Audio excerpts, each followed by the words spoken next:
আমরা news paper ব্যাংকের পক্ষ থেকে শপথ নিচ্ছি, আমরা আমাদের ক্ষুদ্র প্রচেষ্টার দ্বারা মা বোন বেকারদের দায়িত্ব কাঁধে তুলে নিতে পারবো।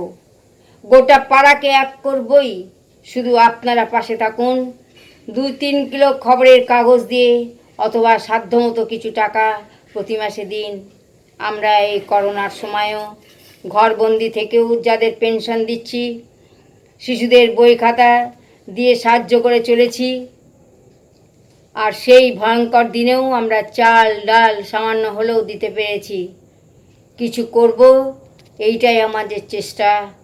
আসুন একসাথে বলি, ওঠো ভারত লক্ষ্মী, ওঠো আদি জগত জনপূজা। কার ঘরে প্রদীপ জ্বলেনি, কার বাছার অন্ন মেলেনি, কার নেই আশ্রয় বর্ষায়, দিন কাটে ভাগ্যের ভরসায়। কার ঘরে প্রদীপ জ্বলেনি, কার বাছার অন্ন মেলেনি, কার নেই আশ্রয় বর্ষায়, দিন কাটে ভাগ্যের ভরসায়। নমস্কার, সকলকে দীপাবলির শুভেচ্ছা অভিনন্দন জানাই। তারই মধ্যে বলি, সলিল চৌধুরীর সে বিশিষ্ট একটি গান, তার মধ্যে রয়েছে কার ঘরে প্রদীপ জ্বলেনি, কার বাছার অন্ন মেলেনি, কার নেই আশ্রয় এই বর্ষায়। ঠিক তেমনি এত অসাধারণ একটি কথা, বর্তমান পরিস্থিতি কিন্তু ঠিক তাই, যে অনেকের ঘরেই হয়তো প্রদীপ জ্বলছে না। আমরা দীপাবলিতে সকলে ঘরে বসে প্রদীপ জ্বালিয়ে আমরা আলোতে আলোকিত করি, আবার কারোর ঘরে কিন্তু অন্ধকার। বর্তমানে করোনার পরিস্থিতিতে অনেকের ঘরেই কিন্তু প্রদীপ জ্বলতে পারছে না, তার বাছার অন্নও তুলে দিতে পারছেন না। আমি চাই এই দুর্দিনে সকলের পাশে দাঁড়াতে। আপনারা যদি কেউ 10টা প্রদীপ জ্বালান, সেখান থেকে একটা প্রদীপ বাদ দিয়ে দিন, 2টো প্রদীপ বাদ দিয়ে দিন, 5টা প্রদীপ বাদ দিয়ে দিন। সেই এক একটা প্রদীপ আমরা যদি তাদের ঘরে তুলে দিতে পারি, তবেই হবে প্রকৃত আলোর উৎসব। আলো শুধু একাই অনুভব করার বিষয় নয়, আমরা সকলে মিলে যদি সেটি করতে পারি, তবেই কিন্তু উৎসবের এই যথার্থ মর্যাদা দেওয়া হবে। তাই সকলের কাছে অনুরোধ করছি যে আপনারা এই সময়ে দাঁড়িয়ে সকলের পাশে একটু দাঁড়ানোর চেষ্টা করুন। কিছুই নয়, আপনার ঘরে যে জিনিসটি ফেলে দিচ্ছেন সেটি একটু তুলে অন্যের হাতে তুলে দিন। সেটি ওই আপনার যে ফেলানো জিনিস, সেটি দিয়ে কারোর একটা জীবন তৈরি হতে পারে।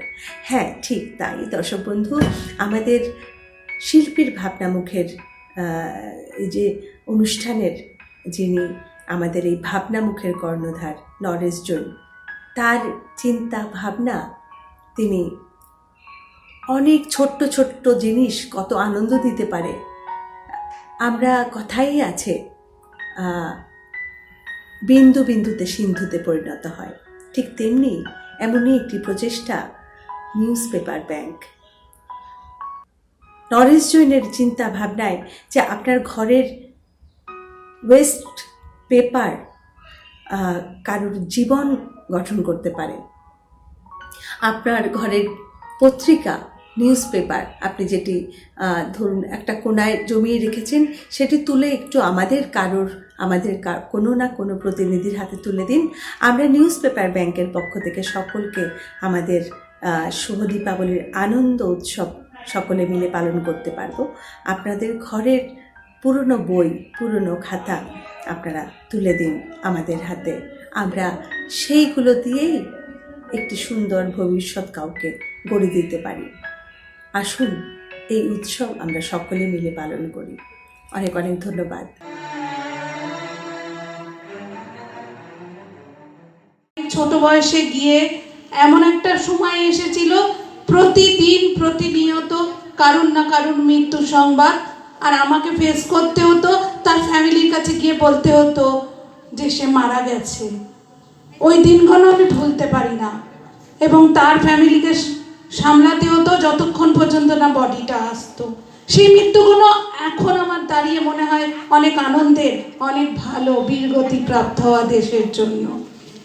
তার থেকে বেশি কঠিন যারা রোগে অসুখে ভুগে কষ্ট পেয়ে মৃত্যুবরণ করছে।